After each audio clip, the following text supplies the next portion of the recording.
Hello, everybody, and welcome to the 296th episode. Yes, the 296th episode of Real Hawk Talk. We are closing in on 300. See if we can do something special for that episode. No promises, and every episode is special.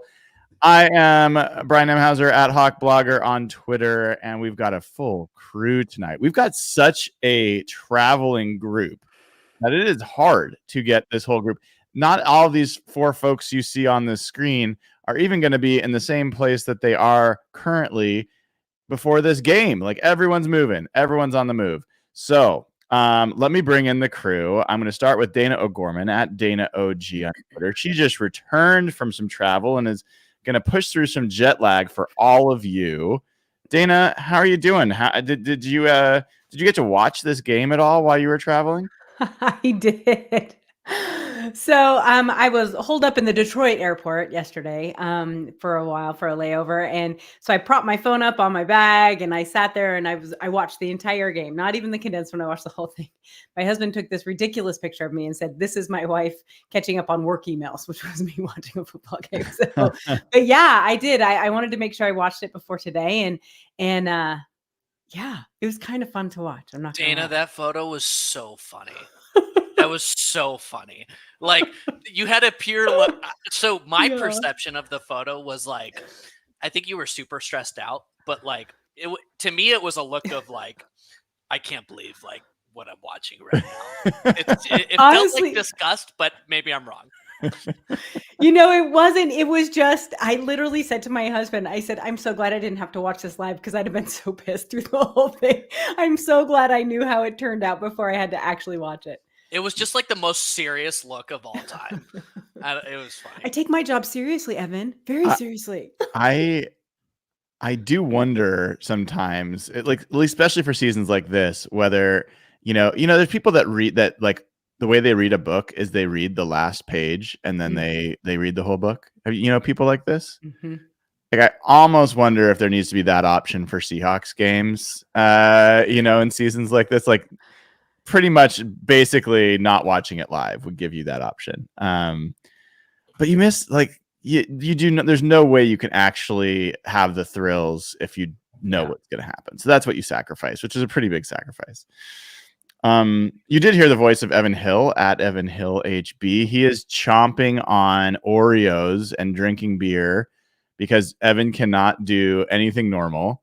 How are you doing tonight, Evan? I'm doing so well, guys. I had a similar story to Dayna with this game. So I'll give the audience a quick rundown of what happened. And this is embarrassing, by the way. I have to admit, this is like personally embarrassing for me.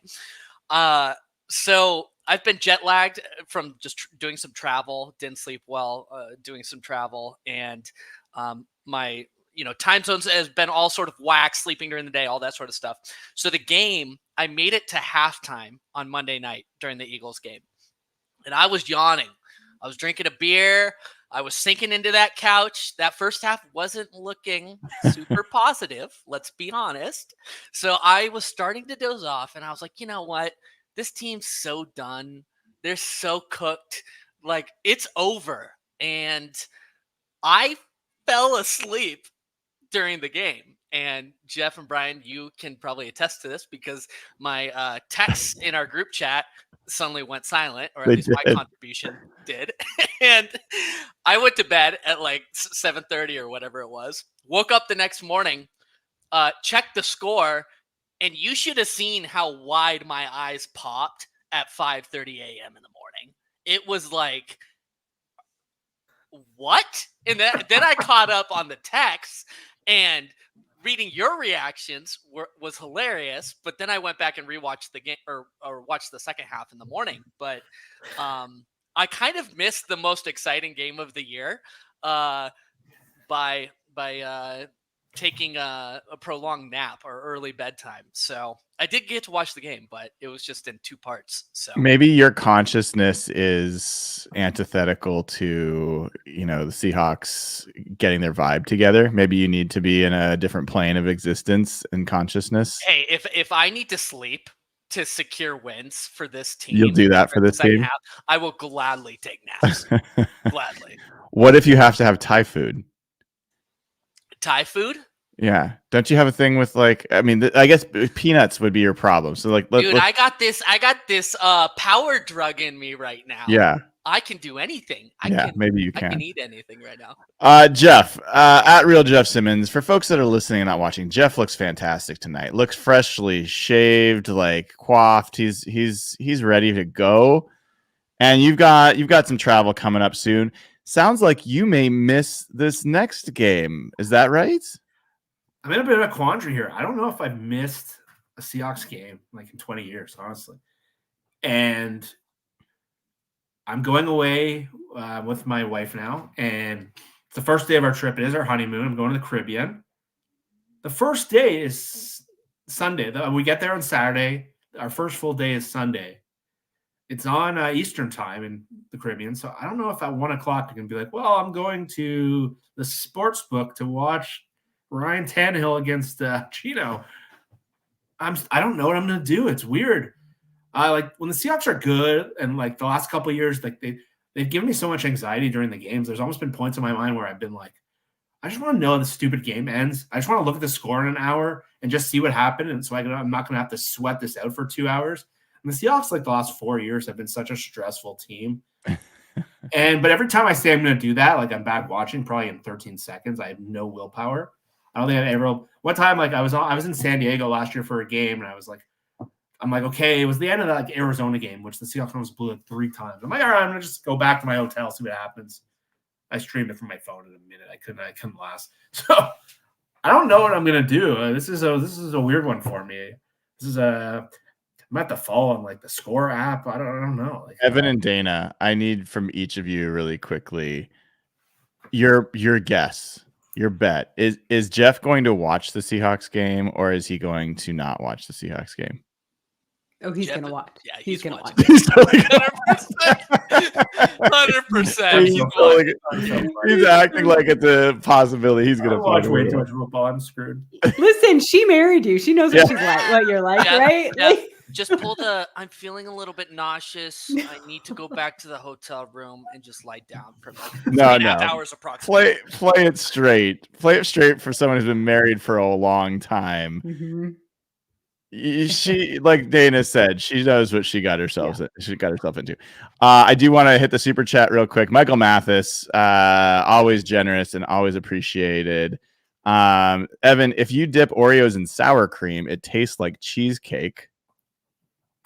I hope this is a stretch where JSN gets hot and opens the offense. That's quite the combination of a super chat message. It is. Michael's always bringing it, and it's always appreciated. You know what? You did not. I was watching the post-game pod, Brian. Yeah. There were some comments that you did not put on the screen. I was a little upset by it. Really? Yeah. Like there was what? one about Drew Lock. Do you remember that one? I don't. You said it was inappropriate, and you wouldn't post it on the screen. No, I was not. I'm not you, Evan. You're the person that I get emails about. I'm not the person that you get emails about. Okay, I want to play a little game. I don't know if this qualifies as a game, but I was reading the paper this morning because I'm old as fuck, so I read the paper still, right? And a few quotes stuck out to me that I'm not sure I've seen in other places, or at least as much. And they're regarding the game. One of them is a quote, actually. One of them is actually reporters' reaction to the game. Okay, so the first one's a quote.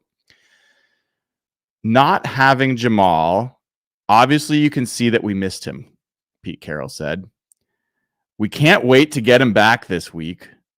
These weeks coming up are really big time run weeks for us.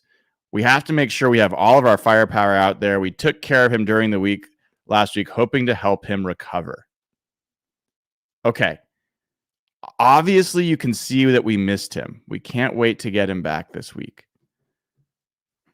What happened between that quote and what we've heard today, where Pete Carroll is talking about potentially shutting down Jamal Adams for the rest of the season?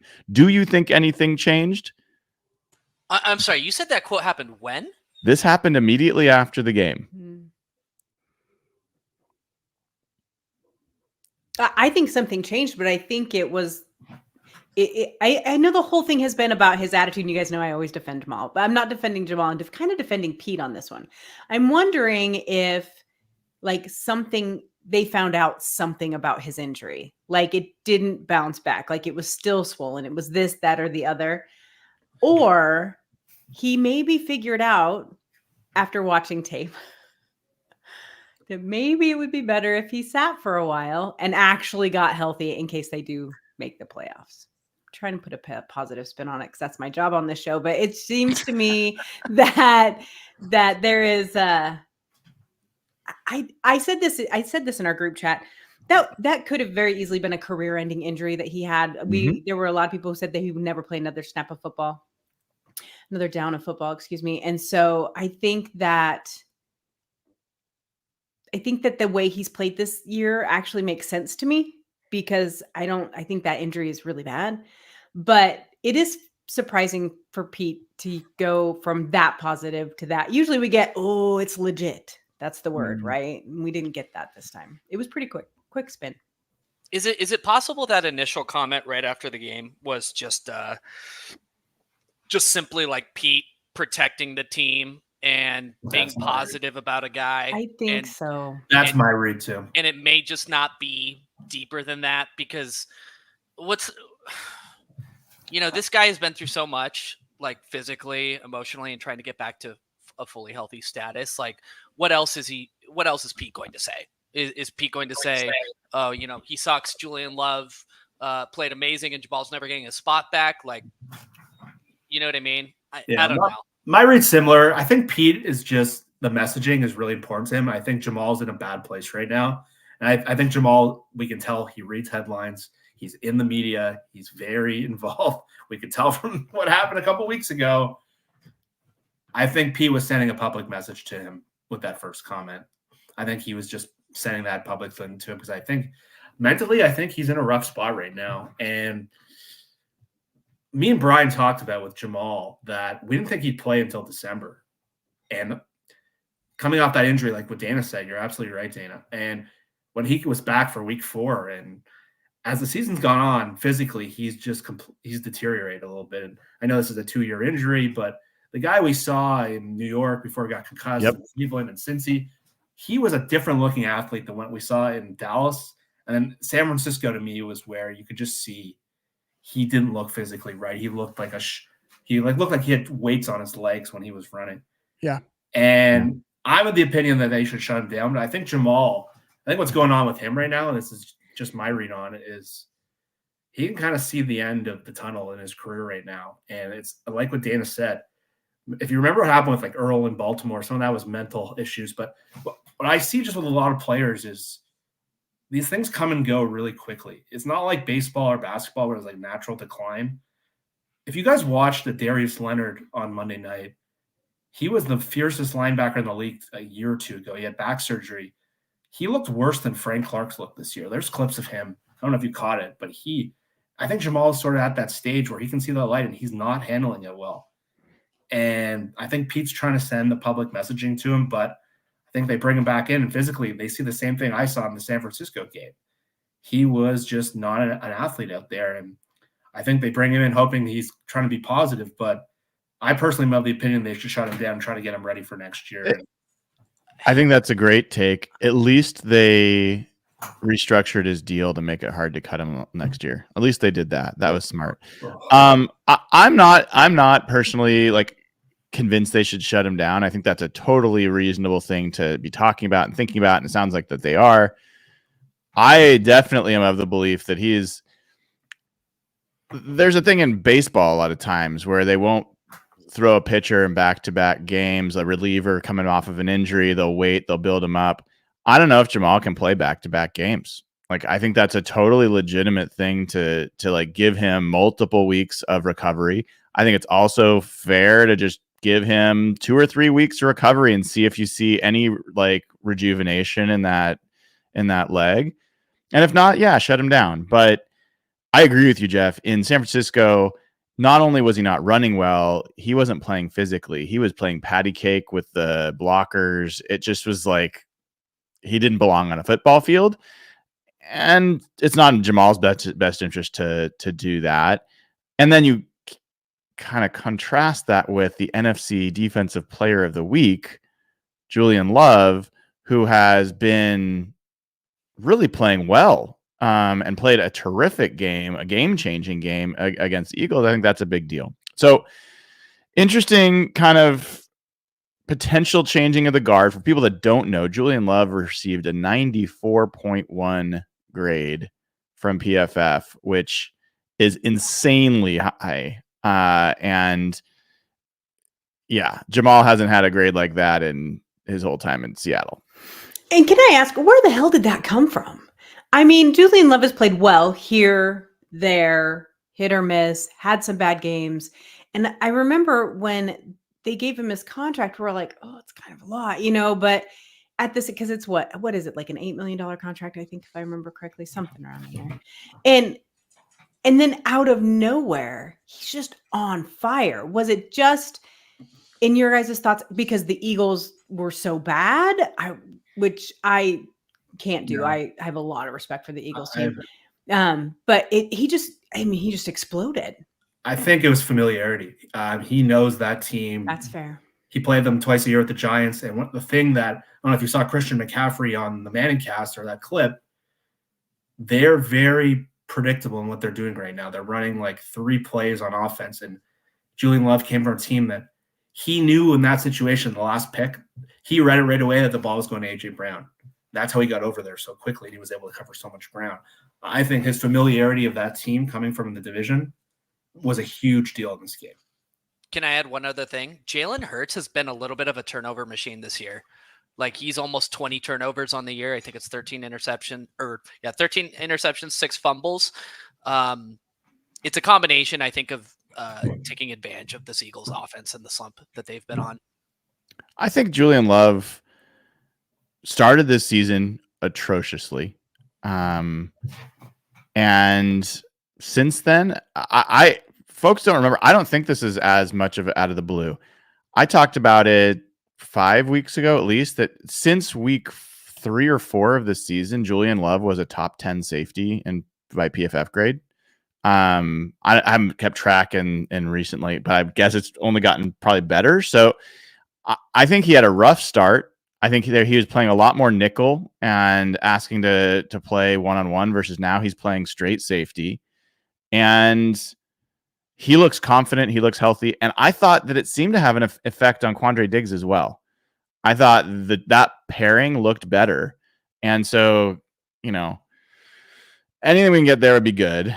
I do want to change topics, if that's okay with y'all. This is a little bit more reading, so you'll have to bear with me, but I do want to I want to hear your takes because these takes stood out to me. These are from Bob Condata and Adam Jude, Seattle Times reporters, and the question asked is a question that you will all be asked. Should Drew Lock get another shot to start if Geno Smith's still not 100%? Bob Condata says, if Smith is still not 100%, then yes. But if Smith can go, it hardly needs stating that the job's still his. Still, Lock's play the last 2 weeks has more than justified the team's belief in his talents, as well as the decision to make sure he was included in the Russell Wilson trade and to re-sign him again last March. How smart do the Seahawks look now, making sure they had 2 QBs they can win with when a number of NFL teams aren't sure they have one? Bob said that? Bob said that.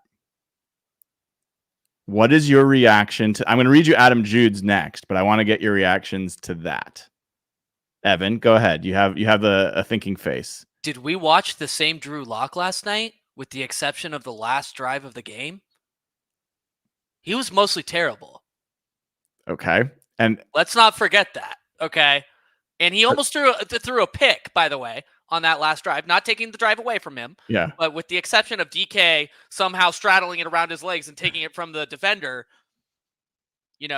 one slight little inch of ball change, it's a very different story. So to me, that's ludicrous. That's actually insane that he said Dayna, that. I was kind of nodding with Bob when I started reading this, and it got progressively more like, whoa, okay. Yeah. What's your take?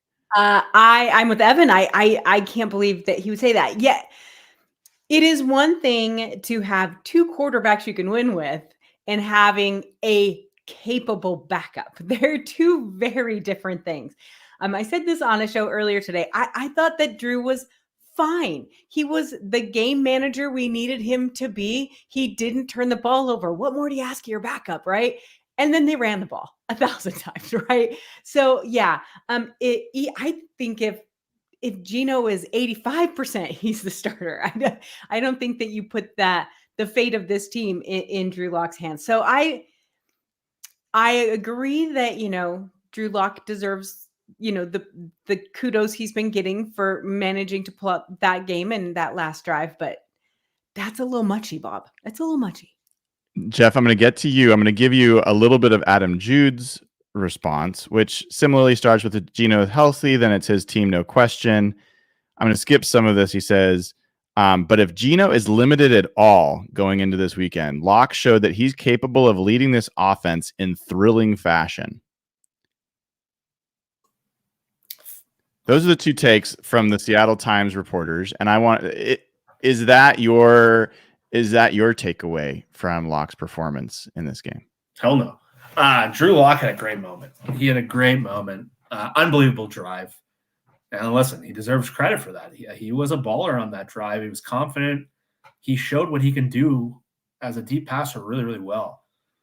But from the majority of the two starts, to me, he looks exactly like he did in Denver. Exactly. You see the exact same. He has skills. He has tools. But he's an average backup quarterback. And to say, like, he justified his contract, no. I'd rather have a guy that you are developing in the long term, or even like a Case Keenum kind of guy. I don't think, like, he probably cost a fifth of what Drew Lock cost. I think the Seahawks looked at him as like a developmental upside player. And to me, Geno, his like processing and his consistency is so much higher. I know Lock does have some really fun plays, and I got buddies who have been saying for me for weeks that Lock showed he should be the starter. I know Paul Moyer went on me for my take, but yeah, I saw it, Brian, and I saw the dumb tweets there. Yeah, Jeff. I was had a dumb take, but I thought Lock was mostly awful until that last drive, and I think everyone let the moment sort of get to them. And yes, like, you can make the case he saved their season, but I saw consistent patterns, consistent trends. He, to me, looks exactly what he was in Denver. I think there were 5 or 6 plays in that game where, to me, I'm looking at it and just like, this is not a starting quarterback. Nothing's not close to it. He hasn't learned much at all. But listen, the guy had balls. He showed it. He came through in the clutch. But I think they were kind of overreacting to the moment. It's such a cool moment. But I don't think it's sustainable. I don't think it's like the start of something. I think it's just a cool story, not a great observation. That's a cult. The Drew Lock groupies are a cult. I didn't realize. This is insane. Yeah, I didn't realize until I got involved with the Drew Lock bashing. But look at, if you've got two reporters for reputable paper who both their takeaways. I mean, I just read you like that. No one told them to say that. That was their takeaway. So I intentionally asked, because when I read that, my eyes got pretty big. I was like, is this really how people saw that game and that performance? Because I saw it as pretty much what I felt about the San Francisco game, which is I actually thought he was better in the San Francisco game. And I thought that, especially comparing the defenses he was going against and being home versus away, granted it was raining here, all that kind of stuff, but he's played like a capable backup. I think, Dana, you put it that way. That's how I put it after the San Francisco game. That's what I've seen. I've been way out over my skis by most people's opinions on how negative I am about Drew Lock as a starter. And I admit a lot of that has come from this cult that you talked about. Like the fact that there are people that are dyed in the wool Drew Lock supporters, given the fact that he has never done anything for this team and that they use Geno Smith as a reason. Like if Geno became really good after years of not being good, Drew Lock will be. It's like galaxy brain stuff to me. Like I just don't get it. So that stuff drives me nuts. I will admit it is a fair roster planning question about whether Geno Smith at his contract price for next year is a better thing for the Seahawks than Drew Lock at his contract price. So it's one thing to say that Geno Smith is clearly the starter and clearly better. I think we're all aligned on that. It gets harder when you talk about a $20 million plus difference, $30 million plus difference of price tag to have one or the other. And I think that's where I've heard from some people that I think is a legitimate debate, at least, to have. So we will not get into that now. I think there's more important things to discuss, but that's where I think that, it's fair to bring up. I've intentionally not called attention to, there were some throws on that last drive that I was there watching, and there were people laughing out loud at how bad the throws were and just joking about how, I can't believe we're trying to watch. Why are we even here? Why are we hoping that Drew Lock is going to come through with this? And then he did. Fucking great. Awesome. And it was legit. The throw to DK was legit. The throw to JSN, the adjustment, apparently legit. All that was cool. Good. I am even to the point of, these both reporters said if Geno is healthier 100%, then he plays. If Geno can play, Geno better be playing. I don't need him to be 100%. Drew has not shown me enough to feel like he's better than a 75% Geno. So that's where I am with it. Can I ask one question? Of course you can. Always. What percentage of the Drew Lock cult lives outside of Snohomish County? They all live in Kansas City. So his parents live 3 suburbs over from me, right? They own businesses really? here. Yes. He went to Mizzou. You can't walk around this town without people saying, "Dan, you're a Seahawks fan. Why is Drew Lock not starting for your team?" Seriously, it's a little nutty.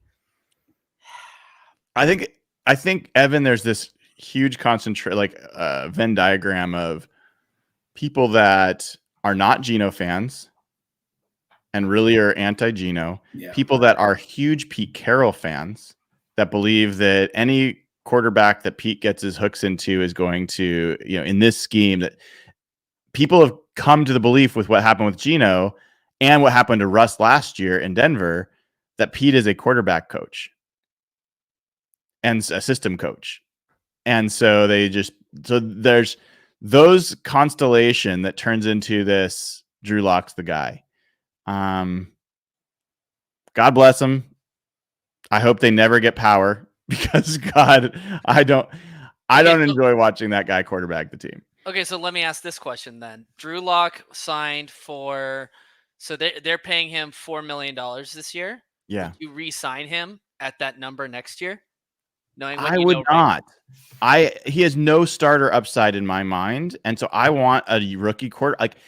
I would rather have Dorian Thompson-Robinson on this roster getting these snaps, even if he turns into nothing. At least you don't know what his ceiling is yet. Drew Lock is not a championship quarterback. Even if he somehow scrapes in to be a starter somewhere, he is not a championship quarterback. So that's clear to me. Jeff, Dayna, $4 million. Would you re-sign him at that number next year? I wouldn't. Would Seattle? It wouldn't surprise me. But to be honest with you, I think I would hope that they can now see the end of the Geno tunnel, knowing that they have to have some youth on there, and hopefully they'll go sign somebody. But we know how they are with that around here. So, yeah, to me, the Brian point he made before is really interesting. I think if it's a matter of economics and it's Drew at $4 million versus Geno at 30. And if you're planning to draft a quarterback, I would strongly consider going Drew at 4 and take the excess spending and put it into the team. And I don't want to pay Geno $30 million at age 34. I don't think I'm quite there yet, unless the rest of the team is built up. So I ideally no, I've not been thrilled with what I've watched. And I guess we'll talk about this in the offseason. But it really depends on if you're going to draft a first-round quarterback, if that's the goal. I think I'd be okay with him at 4. Just keep in mind on this real quick contract note here, they have a nearly $10 million roster bonus that they owe Geno on the 5th day of the league year. It will come in March. Guaranteed. Yeah, so just keep in mind that we're going to know Geno's state of the 2024 in 3 months. Yeah. Yeah. I even in the situation where you draft a quarterback, I still would rather have a different veteran on the roster than Drew Lock. Like, Fair. but and the other thing for me, well, I'm gonna leave it alone. Yeah, I know you want to say something. I know you do. I do. I think the Geno thing that's from a cap perspective is I don't think it matters if Geno's taking 30 million or you're spending 4, unless you have someone that you're having to sacrifice because of that money. There is not the guy that, like, if they can't sign Leonard Williams, maybe I care enough. But like, who else is there's not a free agent that I think you need to bring in that you're going to spend that on. There's not a guy you're going to try to extend that stands out to me as a blue chip player. And so for me, he's as good a place to park that money as anywhere else, because you don't get to do anything with it otherwise. So that's been where my head's been. All right, I want to get to the super chat, and then Dayna, if you could start looking off Patreon questions, we'll get to those in a second. Forrest Luke says, on the lock to Lockett deep shot, Tyler felt like he was held at the 35-yard line, worth a rewatch. Lockett could have secured it. I still want more Geno. Yeah, I mean, I saw what people were talking about with Lockett getting held there, but here's the thing. Drew was back there with no pressure, and he was watching that route develop. He didn't throw that ball until Lockett was behind the defender. Like, I saw the whole thing in, like, as it happened, and he had every chance to just, like, touch that thing up to exactly the distance he wanted, and he just made a shitty throw. So I don't think that's like, I saw that online too. I don't think it was about Tyler getting held. No, I saw like he like got his hand out and like just missed his hand. He was 5 yards over. Like that's a whiff. Yeah. I see Josh Potter here saying he's disagreeing with me. Invest in the O-line and D-line. Geno's not a difference maker at 30 million. If you show me the path to where we can invest in the O-line and D-line with money, and that there's a path to doing that makes sense, cool. I've looked at the free agent class. I'm not super excited about where you're going to drop that money on those different places. We can talk about it when we get to the offseason. I believe you got to draft at those spots. That's not going to cost you that much money. So I don't know. We'll see. It is an offseason conversation. We don't have to get into it now. While Dana's getting those up, I will just say, if you haven't given the show a like, give the show a like. Click subscribe. We're growing and having a fun community. Join and participate. We had a lot of fun after the game this week. And then go to patreon.com/hawkblogger. You can get immediate access to the Slack channel, and you can ask us questions like the ones that Dana's about to ask us. Take it away, Dayna. All right. So we're going to start with Brad Exton. I have no idea. I love you guys' names. Kill me. Okay. So Jeff, I'm going to give this one to you. Next season, would you rather have Bobby Wagner at 1 year, $4 million fully guaranteed, Jordan Brooks at 2 years, $22 million, 13.5 guaranteed? Contract projections are from PFF. Oh God, that's a rough one. My answer is none, but I have to pick one. Gotta pick one. I'll probably take Brooks, even though I wouldn't do that contract at all. Listen, Bobby is a legend. He's amazing at run defense still. He is a physically limited player right now, and the good teams are just picking on it. And I like Bobby, having him around the building has been so valuable. He's helped him get out of slumps. Even at $4 million, he's going to be a year older. It's physically hard to watch him in coverage right now and running side to side. And Brooks is sort of in the Shaq Griffin tier of guys who are good, but they're not difference makers. I wouldn't want to see him play, but in a position where they don't have anything internally, I'd be more willing to swallow that. I don't think they can. When you play Sean McVay and Kyle Shanahan twice a year, unless Bobby's a backup at $4 million, I don't see a scenario where I think it makes sense to. He's just, we talked about with Jamal before. You see the athletic limitations, and Bobby in coverage is just, they can't move forward with that. I don't know if this showed up on the TV copy when you guys were watching, But when Jalen Hurts would take off, Jalen Hurts is not that fast. At least he's not running that fast in these situations. Watching Bobby and Brooks try to pursue was so painful. Darrell Taylor as well. Like, for a team that we talked about being fast at times, like speed, it's not there. There's guys either injured or old or just not athletic enough, and it shows up. This is not a dynamic defense. Devin Witherspoon, part of the reason he stands out so much is when he moves, and it just shows. But like Julian Love this week, he moved. But a lot of these other guys, oh man, it's a slow-footed group. Yeah, and there's a scouting terminology. If your linebackers are slow, then your defense is slow. And that's what it looked like watching them in that game, watching Jalen Hurts run. And we need to keep in mind, too, it's up to Bobby. Bobby said he will decide at the end of each season whether or not he's going to play the next year. He wants 1-year contracts back-to-back, so he might not even want to play again next year. We'll have to see. Yeah.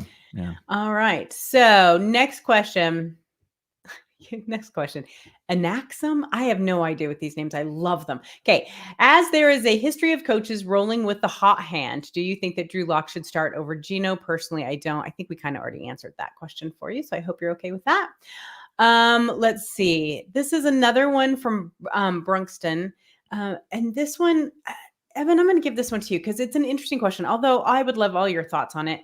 Where are you at with Tyler Lockett right now? He doesn't seem to be all that much of a factor anymore. Are you comfortable moving on from him this offseason, as beloved as he is to all of us? Yeah, that's a great question. Mm-hmm. So let me answer that with a statement. Tyler Lockett's 2024 cap number is $27 million. Can they get out of that at all? Yeah, they can cut him fairly easily. This is the second to last year of his deal, so they could do a pre-June 1 or post-June 1 cut. And regardless, it's going to save them some money. They did do a restructure, I think it was a year or two ago, so they gave him a little bit more cash. But he slowed down. I think he's still productive, but would I want him at a $27 million number? No, I would not. So that's my take. Anyone think differently? No, I think it's pretty clear. I think drafting JSN opened the door for this. It's a contract thing with him, Yeah. right? Like I would totally keep him at a lower number. Like, would he come back for, I don't know, 8, 9, 10 million a year? Like I would probably do that. Yeah. But not at 27. So and we've discussed, amongst ourselves, that it wouldn't be surprising if Tyler just wanted to be done after this. He just got married. He wants to have kids. He's got his business. His wife on that little sound of the Seahawks, wherever, she's like, I hate watching him play because every time he gets hit, she hates it. So I mean, there's signs there. We'll see what happens there with him. But he's got to be like the cutest little real estate agent of all time. Imagine like walking into a home and Tyler Lockett just like is showing it to you. Let me show you this 2-bedroom. He bakes cookies. He bakes cookies. He's like writing poems probably for each 100%. single. Yeah, I love him. Love it too. All right, this next one, Brian. If you want to pull this one up, we can get to this one later. It says, can you please take a quick look at the Lions schedule and tell me that we wouldn't have the same record as them right now? So if you guys, anyone wants to take a minute, I can do that. Oh, that'd be great. So the Lions schedule, they played the Chiefs at Kansas City and won. We wouldn't have won that, most likely. We beat them. They played the Falcons at home. Sure, maybe we would have won. Packers away. I don't know that we would have won that. Lions at home or Panthers at home. Probably we did win that, so sure. At the Bucks, maybe. Bucks have played a pretty good. I think the Bucks and the Seahawks are pretty similar teams this year, to be totally honest. Ravens destroyed them. They beat the Raiders, Chargers, Bears. I don't know. I mean, I think I get the point. I don't think the Seahawks have had, other than their massive, crazy stretch, I don't think they've had that tough of a schedule either. They lost 2 games to the Rams, and the Rams are like not that great of a team. You know, they lost a game to the Bengals that they really shouldn't have lost. So I don't know that I feel like the Seahawks schedule has been crazy. I just think the last few weeks have been. So I think the Lions are a better team than the Seahawks, even though the Seahawks beat them. And I know all the implications there. That doesn't mean at the end of the season will be true. Specifically because the offensive line for the Seahawks, the tackles are finally starting to play. Like, it is absolutely batshit crazy that Geno Smith, Charles Cross, and Abe Lucas have played like 120 snaps together all season. Like, that's insane. I even think that seems high that they've played that many snaps together. So anyway, I think the offensive line is getting stronger, hopefully, and maybe the end of the season, the Seahawks will be at the same level as the Lions. All right. This is from the artist formerly known as Brundon. It says, has Dayna's love for Quandre Jamal soured at all? So I want to answer this. Yes and no. It's interesting to me. So the beginning of the season when Jamal wasn't there, I complained a lot that Quandre was distracted because he had to basically babysit the new kids, right? Like, he didn't have anyone out there to trust. And I thought for sure, as soon as Jamal showed back up, that they would have that same kind of trust each other, knew they were doing their job, that sort of thing, and they would come on. And that didn't happen. And I really, truly think that Jamal has not been himself because of that injury all season. But the interesting thing is, I think that this is just my opinion. I think Quandre bought into that. He's like, oh, I don't have to pay attention because Jamal's got it. Jamal's got it. I don't have to worry about it. So then we would see Quandre missing these things. I think what we saw in this game last week is, number one, he looked great with Julian Love. And whoever said that before, it was totally true. I also think that he was paying a little bit more attention. Is that horrible? That's not a good thing in any way, shape, or form. I just think that for some reason, I feel like he just had kind of a better feel of the field. And I'm not sure if that's because he actually did pay attention more because he wasn't just trusting that Jamal had his job done or whatever. But so, yeah, I feel very bad for Jamal because I do think injuries have just destroyed the last couple of years for him. But Quandre needs to step up. We need a lot more out of Quandre in order to justify that contract. So I'm soured a little bit. He did play well against the Eagles. He did. Oh, he played great. Quandre looked great in that game. He did better. Yeah, it was good. All right. Same person. Jeff, I'll send this. Let's see. Maybe take a couple more, Dayna. Yeah, we've kind of answered a couple of these already. So let me scan through. Sorry, Nathan would be so disappointed in me. Okay, Jeff, 10-6. Is that getting us in? And out of the NFC side, who is the best shot at spoiling the 49ers run? So, well, 10-6. 10-7. It's got to be 10-7. Yeah. Oh, it's okay. It's new. 10-7. Get us in. And who can beat the Niners? I think 10-7 is like 99% chance of getting it. I think there's like one like wacky scenario. I think if you go 10-6, you're in the playoffs almost 100%. The Packers dropping those 2 games to the Giants and then got crushed by our old buddy Dave Canales, who's all of a sudden getting a lot of these. Pete's finally got a coach, and the Seahawks didn't even benefit from it. Who's beating the Niners? I don't see anyone. We've seen the best of the rest. Seahawks beat Philly. The Seahawks should have beaten Dallas. They're right there, if not for a couple fourth down mistakes or the refs. And the Seahawks beat the Lions. And this Seahawks team has been mid all year. They've had like no good moments. Unless there's a bunch of injuries or something bad happens or there's weather, I don't think there's a team. I think the 49ers have a breeze to the Super Bowl, and I hate saying it. It makes me sick. And the DVOA kind of says what I was saying to Brian and Nathan. This is one of the best teams I've ever seen, and I hate it. It bothers me. I think they're like the 3rd best DVOA team ever through this point of the year. I want to make a point there, though. DVOA is misleading there because it's not adjusting for the season that they're playing in. Like, this is one of the worst quality. So then all your stats, if you're a good team, are just going to absolutely just escalate in terms of your difference between yourself and every other team. So that's the one thing I would just say.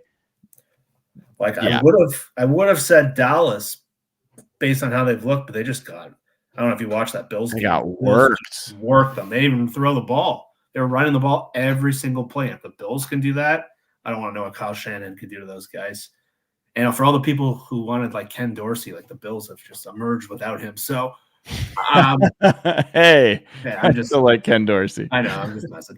So I don't know, man. Like of all the teams, like somehow the Seahawks have played the 49ers better than those other teams. And we all think this team is pretty mid and pretty uninspiring. So I'm struggling for an answer. I will tell you both, or all three of you, if the Seahawks get to the playoffs and the Seahawks win enough games to play the 49ers, assuming they don't play them in the first game, I would feel more confident going into that game than either of the previous two games that have been played against the 49ers.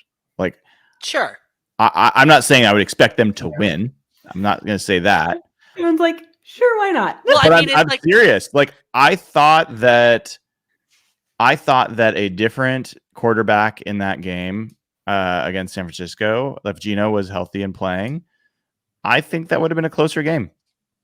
And I think if Jamal Adams wasn't playing, I think that would have been a closer game. If Woolen wasn't in his, like, Mike Jackson has had a really good season. And so anyway, I think that there is a chance that could have been a closer game. But who knows?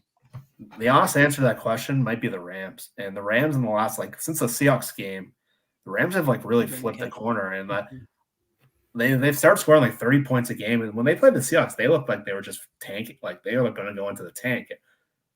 We've seen McVay and Shanahan just like with Aaron Donald, and I think Stafford honestly might be the best quarterback in the NFL this year. And I don't think anyone's talking about it. Some of the throws he makes every week are like unbelievable. And it's with a pretty shitty O-line, and they got a rookie receiver. So I think that might be it. And I don't think they would win it. But if Stafford and Aaron Donald and McVay might be the guys to do it. You hear that praise about Sean McVay, Brian? You hear that? Yeah. I hate to say it. I've been Sean McDaddy over there in LA. We're going to ignore that. I hate to say it. I've kind of flipped on him. This year's really impressed me with him. Sean McDaddy in LA. Yeah. I'm with you on Stafford, not as much on McVay. Yeah. I think Stafford's been great. And I think we thought that the Seahawks might have the best quarterback in the division going into this year. There's no question that at best they have the third best quarterback. And the funny thing is they tried to trade him. They tried to trade him to the Jets before they got Rodgers. And I think a lot of my thoughts on the Rams is I thought Stafford was done. I thought physically he was. Yeah, I did too. Last year. And they started the Rams. The Rams thought that too. And all of a sudden him coming back and reemerging. Jeff, he's not just good. He's better. Yeah. I think he's playing better than he did when they won a Super Bowl. So do I. So he's played really well. Like if you watch him, I have one more question I want to give to Evan. It's a really easy one. It's like, okay, so this is from Katie. It says, we've seen the best. Have we seen the best we're going to see out of Tariq Woolen, or is he just in a sophomore slump? Oh, and then she said, happy holidays and thanks for the pod. So thank you, Katie. I'm really curious, Brian, for your take on this whole Reek situation, because they've been kind of like vague about it for a couple of weeks now. You know, he's been benched for a little bit at times, and now he's starting to fight for his starting spot again. Like, I feel like this isn't being talked about enough, considering the rookie year he had last year. It's interesting. Well, I think there's a bigger controversy here, which is I have it on good word that there is audio of him introducing himself or like after games to, other players as Tariq still. And I really would like to be able to go back to call him Tariq. So if that's an option, I just want to put the vote in that I would like to go back to calling him Tariq. But to your question, I see this pretty differently than I think the general conversation. I'm not sitting here like super disappointed in Woolen's play. I think he is physically started the season injured and took a little while to get warmed up. Then I saw pretty good play from him. He has not had the interceptions, but he has been in decent coverage. I'm not seeing him get burned like regularly, but we are seeing mental mistakes and we are seeing some tackling issues. Okay, like, that's not a red flag to me. That is, okay, second year of a guy that was just learning the position when he came into the NFL, had a really solid first year, maybe got a little overconfident and maybe didn't pay attention to details. I don't think he's the most intense dude from all conversations. He's super laid back. That plus having a good year, maybe didn't put in his best off season. So I'm not that worried. I think he's still better than most cornerbacks out there, and I'm not ever sad to see him out in the field. But yeah, this has not been a step forward season. There is no doubt about that. And I think a lot of people had expectations and hopes that he would take a step forward. His tackling, I think particularly, has been a real cause for concern this year. Tackling across the board, actually, defensively, has been an issue. It's been awful. Yeah. They're just not disciplined there, and it's frustrating because this was a team that was like teaching tackling technique like across the league like a decade ago, guys. So. Well, and they started the season better in that regard, but they've definitely deteriorated, no doubt about it. The same way that the run defense has deteriorated over the years. So, Dayna, thank you for doing patron questions. Thank you to all the patrons who submitted them. Patreon.com/hawkblogger. You too can ask us questions. Sign up now, get access to the Slack channel. It's also a good gift for the holidays. It's not too late to gift that if you'd like to do it. Let's turn our attention to this game, and let's turn our attention to the closing of this season. Evan, do you want them to win the last 3 games of the season? I'm going to ask you that, and you're going to answer it truthfully. Don't give me any bullshit because I'll call you on it. My internet's going out. I'm just kidding. Do I want them to win the last 3 games? Yes, do you want them to win the last 3 games? God, you have... My soul has been in torment. Tell us about it. The past, what day is today? Wednesday. 3 days. I'm going to align myself with somebody I don't typically align myself with. I think Rob Statton's takes on the long-term viability of this regime and trajectory of this franchise have been spot on. I think Monday night does not change to the fact that we can be grateful for Pete's tenure here and his accomplishments while also recognizing that it's probably time to move on and go in a different direction. Probably at general manager as well. Do I want them to win the next 3 games?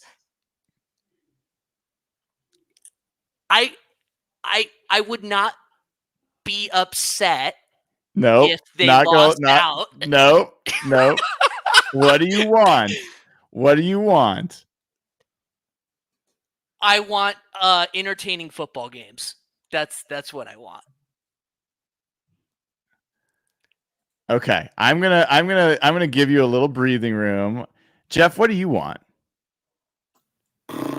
There's 2 parts of my brain. I sort of get what Evan's thinking. The emotional part of me wants them to win. I can't see myself cheering, but for the long-term viability, I said on Monday night, I was really conflicted because if the Seahawks lost that game, which we saw the win probability chart, the whole narrative nationally is that Pete blew that timeout. And I've been saying it for a few years now. I'm ready for the change. It's time. I don't want that Drew Lock freak drive to distract.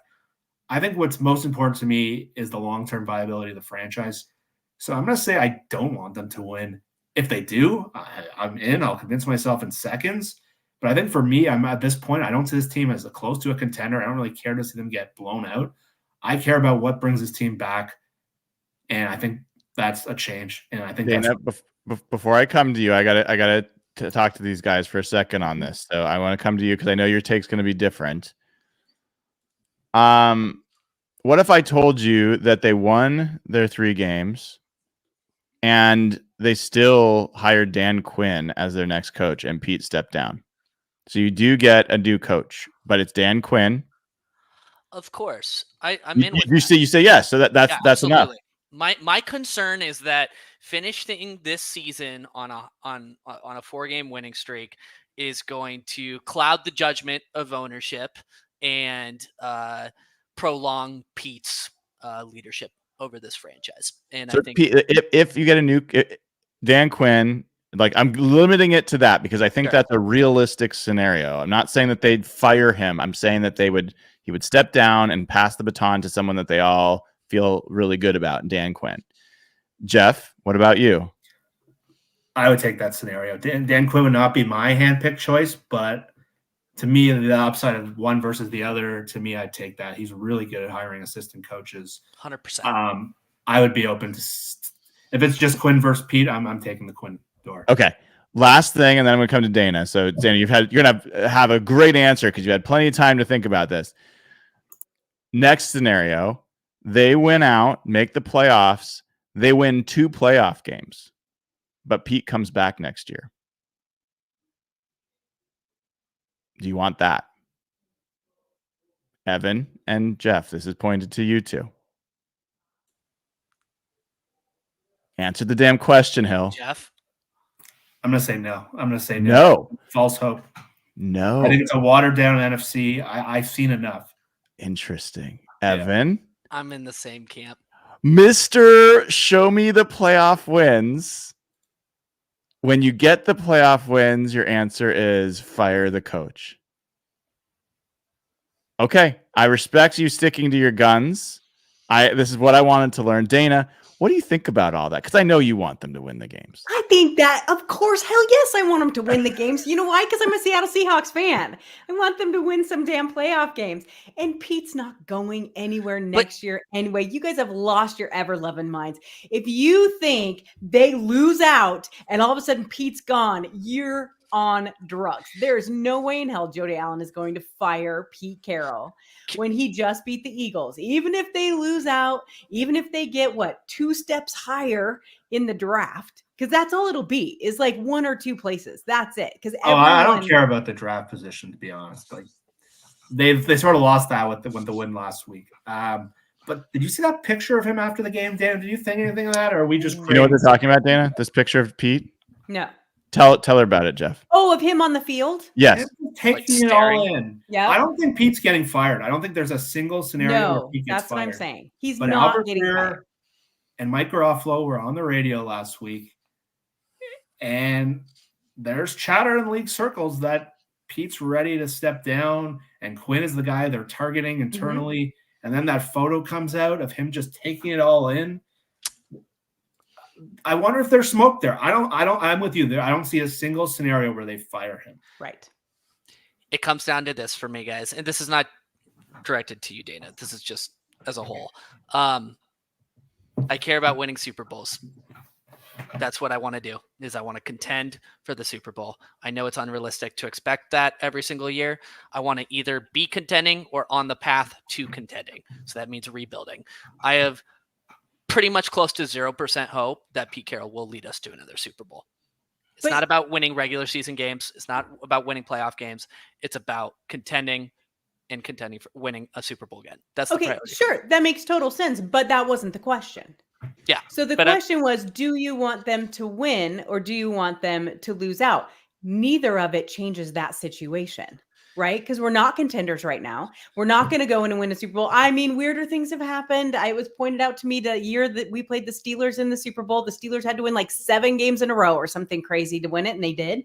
But that's not the point. The question was, do you want them to win or do you want them to lose? It's not going to change the outcome. So, hell yes, I want them to win. It gives me something to watch. It gives me something to root for. It gives these young kids more experience, which I think is really important when it comes to playoffs.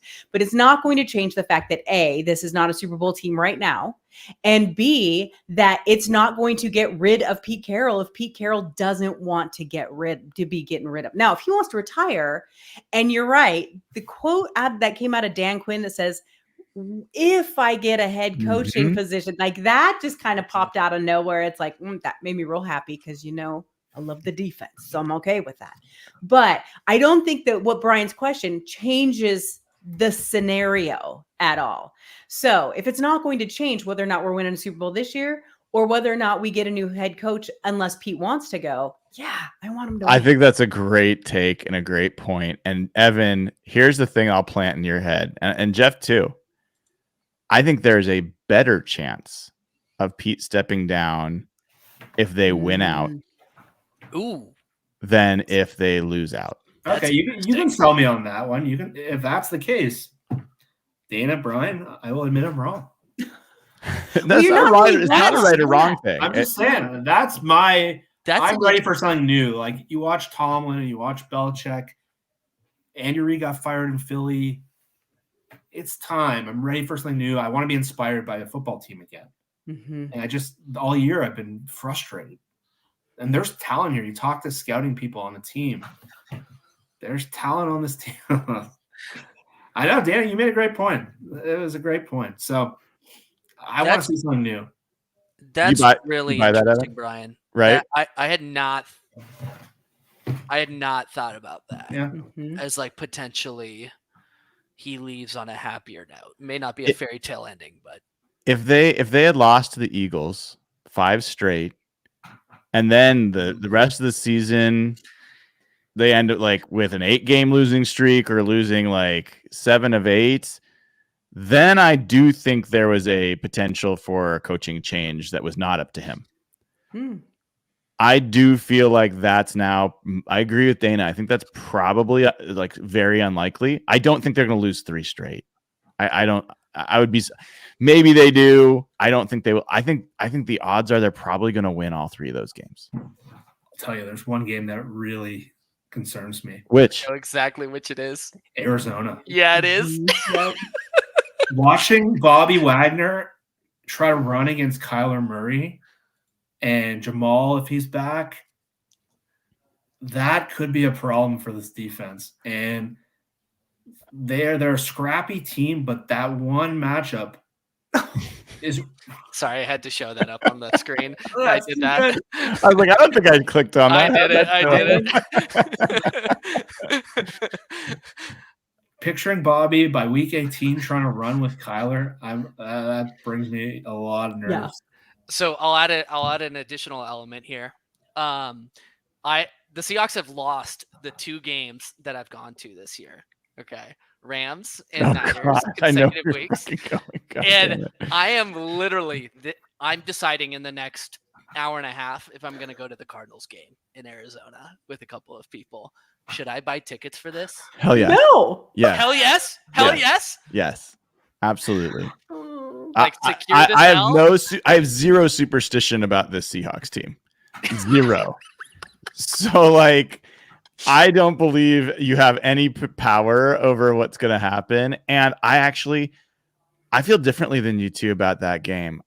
The Seahawks have already beaten the Cardinals. Yes, they had a different quarterback. I don't actually have a ton of respect for Kyler Murray as a quarterback. And so the Seahawks have been able to beat him in the past, and we'll see. I'm not as worried. I thought, and that's where we're going to turn our attention. If you guys can stick around for another 5-10 minutes. Yeah, I got lots of time. Yeah. About the Titans. I thought the Titans would be the toughest of the 3 games. It's away, Christmas Eve, 10 a.m. They've done pretty well, but you do have to travel back to the East again.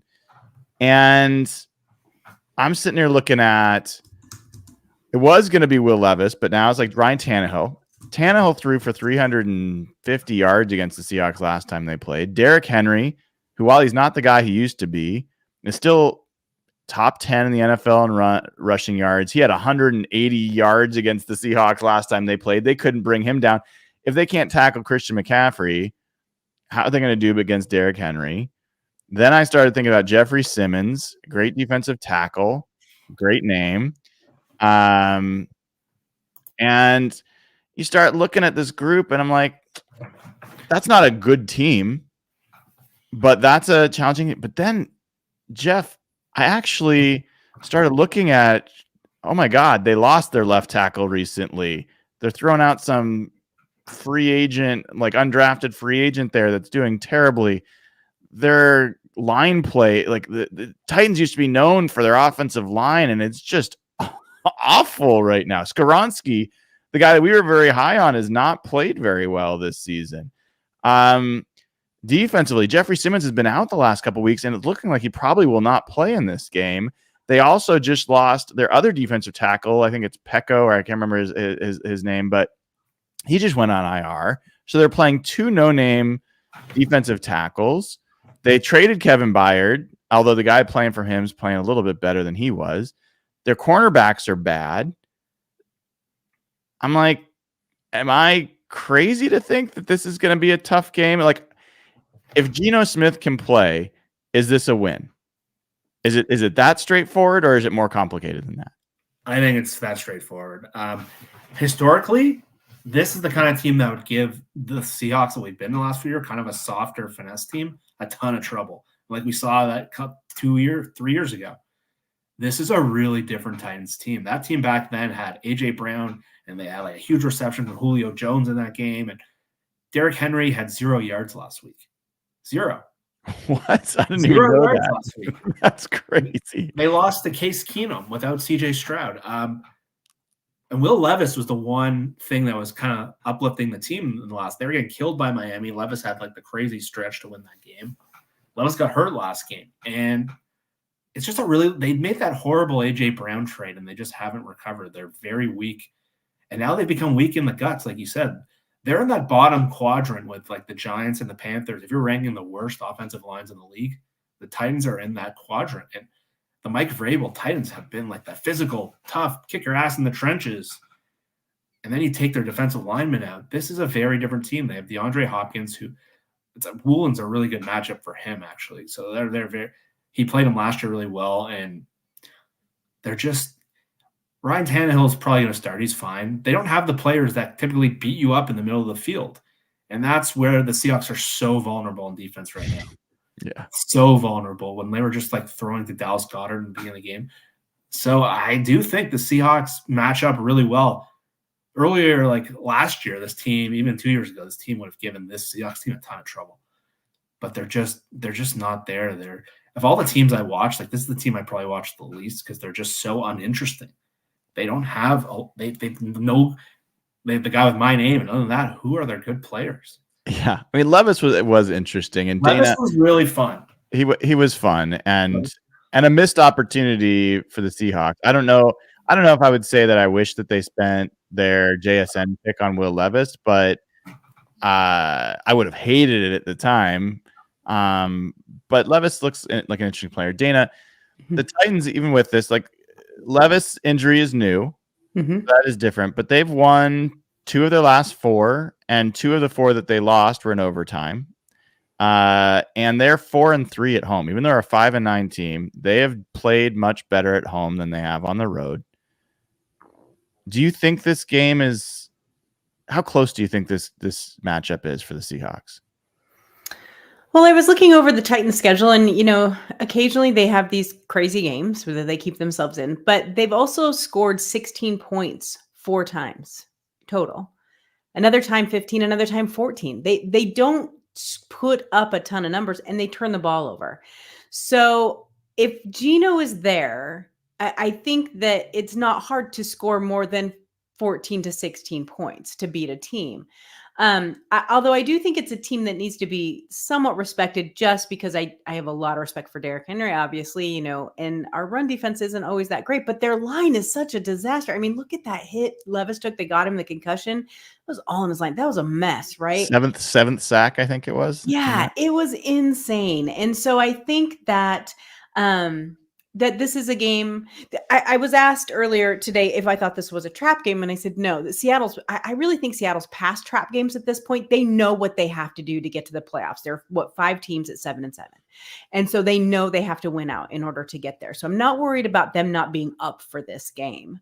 If Hopkins, has a great game, that could give us some problems, but I just don't see Geno not scoring. And I say Geno because if it's Drew Lock, I think we have a little bit more of a worry. Yeah. But if Geno is there, I don't see him not being able to outscore this team. Yeah. Evan, how devastating would it be? Like, devastating is maybe the wrong word emotionally for you, but how much of a screw up would it be if the Seahawks drop this game against the Titans? I wouldn't mind it at all, actually. I'm being dead serious too. Was that a trap question? No. Curious. I mean, I don't expect them to drop it. I expect them to win. This is not a good football team. Haven't they been eliminated from the playoffs? I'm pretty sure Oh, yeah. already. Like they're not good. Jeff mentioned it. They have one of the worst offensive lines of football. They gave up like 8 sacks last weekend to the Texans. This could be Boye Mafe has kind of been gone for a little bit now. Maybe he pulls off a sack or 2 this game. Maybe Draymond Jones. I don't know. My question for you guys though is: would you rather face Levis or Ryan Tannehill? Tannehill. Anybody Yeah. disagree? I'm kind of surprised to hear that. At the same time, they both turn the ball over. I mean, here's the thing with Levis. He came out, right? And was a nice little spark for that team. He looked good. And of course, the commentators are like, they found their franchise quarterback. Well, we don't know that because it's always whenever you get a backup or a new kid, right? It takes a few games to adjust to them. So I think that they have plenty of film on him now. But Tannehill's been sitting a while, right? And maybe that motivates him, or maybe he's like, screw it, I'm not with this team next year anyway. What the hell do I care? I'm so annoyed, though. Can I just say, like, I'm so annoyed that this game is on Christmas Eve because I've never been to Nashville, and I really want to visit that city, and it wasn't going to happen on Christmas. So we got to go. Let's do it. Yeah, I really wanted to go too, and I actually was talking to my buddy who was like all in on going, and I told him last week, I was like, on one hand, I'm really bummed that we're not going to be in Nashville because it'd be great to experience that. On the other hand, I'm so glad that I haven't turned my life upside down to go watch this team play on the road on Christmas Eve. Like, I don't feel that invested in this team. They have not earned. Like, I will always be a Seahawks fan. I'm like Dayna. I will always cheer for them to win, even when I'm like annoyed with them. But I don't feel that invested in this team. There's a little bit of something that Cowboys game gave me. It's not even the Eagles game, but the Cowboys game was like, okay, that I could get into. If you show me that kind of potential and that kind of expertise at the offensive side of the ball, and then you got give me a little Leonard Williams, give me a little Devin Witherspoon, cool. That I could get into. Drew Lock having trouble completing a pass and barely getting to 20 points against a terrible Eagles defense. I'm happy they won. I am absolutely happy they won, but I'm like, I did not enjoy that game that much. I mean, can I just gut check with you guys, like all emotionally, psychologically? Yeah. Are you guys like anxious like during these games or pre-game? Like, do you have that sort of anxiety? Because I used to have that, like, oh, a 10 a.m. game, I'm up at like 5 a.m. and I'm, pacing around the house like sweating. You know what I mean? I have not had that with this Seahawks team.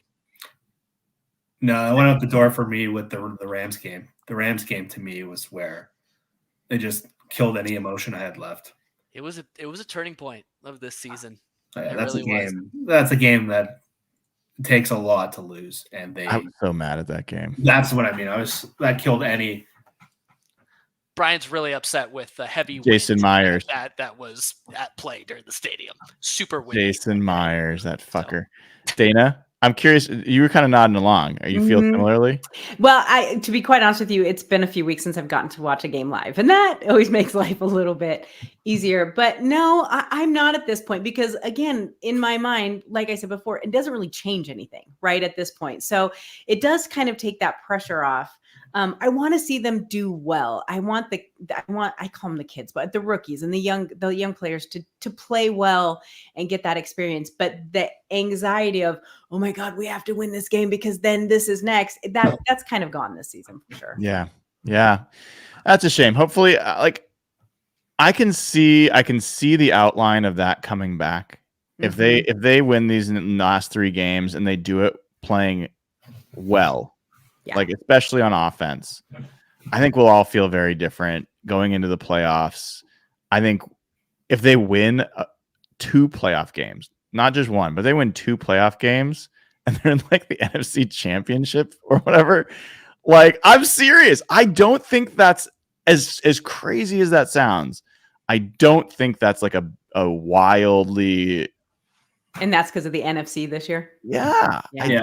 They have an offensive ceiling that's really high. Oh, I will completely lose it. I'll be completely unhinged. I'll be talking about the Ravens, wild card year as a comparison to us. That would be fun. It would be fun. I'd like to have more fun. Yeah. I like a lot fun. of it for me right now is just how much I don't like watching our defense. You pull Devin Witherspoon off this team right now, and there's just such few difference makers on the team. But then how do you explain this week? Like they did play pretty, like holding the Eagles to 17 is not the worst performance. No, it wasn't, but I think a lot of that was Eagles inflicted. Like Jalen Hurts was just running free, and like they were making odd decisions, like throwing deep when they needed 10 yards to get into field goal range. And when they were just when they were just attacking the middle of the field and running, it still feels so hopeless when you just pull Witherspoon out, and there's just not a lot of difference makers. Leonard Williams has been really, really good. But you look across the defense, it's Jaron Reed, it's Draymond Jones. They have no Darrell Taylor, Bobby. So bad. Julian Love was a difference maker, but I don't think you would call him one historically. And then Witherspoon is a difference maker. And Jamal, when he's healthy, can be. But you know what they need to do in the final 3 weeks that is not game related? They need to sign Leonard Williams to a fucking extension before free agency. Hell yeah. And I'm not even kidding. Like, they need to give him an offer. Maybe they sweeten it a bit, but you do not let him enter free agency. God. You do not let the Niners start calling him. You do not let the Rams start calling him. He's been a difference maker for this defense, and he generated pressure and was disruptive on Monday night, and he's been one of this defense's top leaders. Like they traded a freaking second round pick for him. They gotta secure him as part of their future, and that's one thing I'd like to see, like in the next 3 weeks, is get him in the fold. I think that's another reason to cheer for them to win. He came here to win. He's not going to stick around if they lose these games. So keep that in mind. Yeah. All right, folks, let's get to predictions, and we'll wrap up with that. Evan, I'm coming to you first. So what is this final score of this game going to be? I think Geno goes off, and the reason being this offensive line is starting to look like they might be healthy. And they played, 100% of snaps together last week for the third time this year or something like that. So they've got both tackles back, which is big. I think they score 31 points and the Titans score 10. I think it's a blowout, 31-10, Seattle. Dayna. 27-16. They like 16. They like that number. I'm just going to roll with it. 27-16. And I do think that it'll be Geno that plays. It sounds like that's what's going to happen. And I think that when you were talking about Williams earlier, I got a little giddy because I'm like, he's going to sack that quarterback so many times. Like, I'm ready for that. I'm ready for a game that I can just smile and laugh through the whole thing. That would be nice. Yeah, it would. Jeff, score this game. I can't quite pick the blowouts with this team right now. I need to see Geno be healthy and play. So I'm going to say 23-16. Okay. I think the Seahawks do win the game. I think it's going to be a little closer than it needs to be. I think this is a game where DK can do really, really well. And I think DK is really, since the Washington game, he's been like taking over these fourth quarter at the end of the game. And we've been hard on DK this year, and it's been a really good development to see him start with the Washington game. He should have done it in that Rams game where Myers misses the kick and they blow that one play. And this game, again, I think this is a game where they just don't have corners who can cover him. And if Geno's getting him the ball, I think this is a game you can really see him dominate. And it was really cool to see Kenneth Walker. I think this is a game where he can, if he's healthy, I know he missed practice today with the shoulder. He looked like the guy from last year. He looked like a difference maker. And all year we haven't seen that guy. And that can really open things up. I think Devin Singletary ate those guys up last week, and Walker's just a totally different level. Yeah, that was a really fun performance to watch from Kenneth Walker. One of his most electric performances for sure. Here's the thing for me, folks. If Geno's playing, this should be a comfortable win. This should be. And I went in thinking it shouldn't be. But as I looked at the matchup and I looked at the players that are missing for Tennessee, who knows on their they had like 14 guys miss practice today. And I don't know if some of that's just, gamesmanship, but I know a lot of them are out. I know they got a bunch of guys that are on IR now. They just lost their starting quarterback. I think Tannehill's a little bit of a wild card. He'll certainly be wanting to come and make a point that he still should be a starter, and so you'll see that kind of stuff. But here's the thing. I think this game should be 30-13 Seahawks.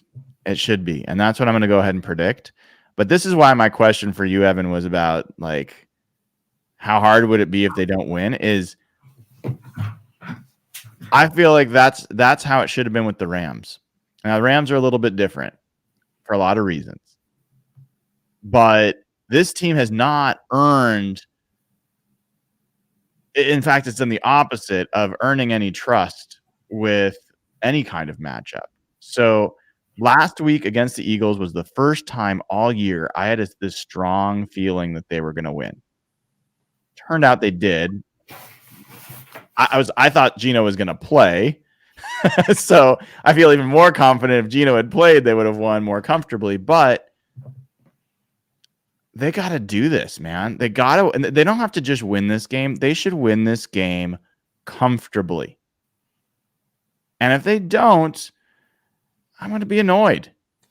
When was the last time a Pete Carroll-led Seahawks football team was expected to beat a far inferior football team by quite a few points and did so? Giants game. Okay. So before that, when was the most recent game? It doesn't happen frequently. They did it a couple times. They did it in that stretch last year where they won 4 in a row. Mm-hmm. But then they immediately I'm just saying this Seahawks team. That's why I picked 23-16. Yeah, I think that's really fair. I can't go based off of this team never does what they're supposed to do, so I'm going to pick something else. I look at these teams, I look at the players, I look at how they're playing, and I'm like, this should be a clear Seahawks victory. And so let's friggin' see it. Let's see it this weekend, and let's hope. Devin Witherspoon did not practice today. He was moving around pretty good on the sidelines last week for such a hip pointer problem. So I'm hoping that we see him in this game. That would be fun. And if they lose, Brian? Well, you're going to get a fun post-game show for me before I head out on our family trip next week. But yeah, season's over if they lose this game. I know there's folks playoff things. It's an AFC loss, and as long as they win the last 2 and are 9-8 and beat the Cardinals and have an NFC record of 7-5, they still got a shot. But that doesn't even matter. It's like you can't lose these games when you have this much of an advantage. You cannot lose these games. You can't lose to a 4-win Titan team. You just can't. That's like down all their best players other than Derrick Henry and DeAndre Hopkins. Like every other good player is not going to play. Yeah, and they're in Cabo mode. They're Cabo mode? Yeah. They want to get out of here. Like they've had a shit year. Their quarterback's injured. Like just show up. Just show up. Cabo mode. The Seahawks, if there's any momentum rule or like if you can't build off that win where you're in a playoff race all of a sudden and beat up this team, then I'm with Brian. Like the season's over. Like why care about that? Yeah. On that note, folks, thank you all for tuning in. Thank you to Evan Hill at Evan Hill HB on Twitter, Dayna O'Gorman at Dayna OG, and Jeff Simmons at Real Jeff Simmons. We have a few short days till we see if this season's going to get a little bit more interesting. Until then, give the show a like, click subscribe, and go to patreon.com/hogblogger where you too can join our Slack channel and support charity. We've donated over $260,000 to charity. You can help do more. Patreon.com/hogblogger. See you all after the game Sunday.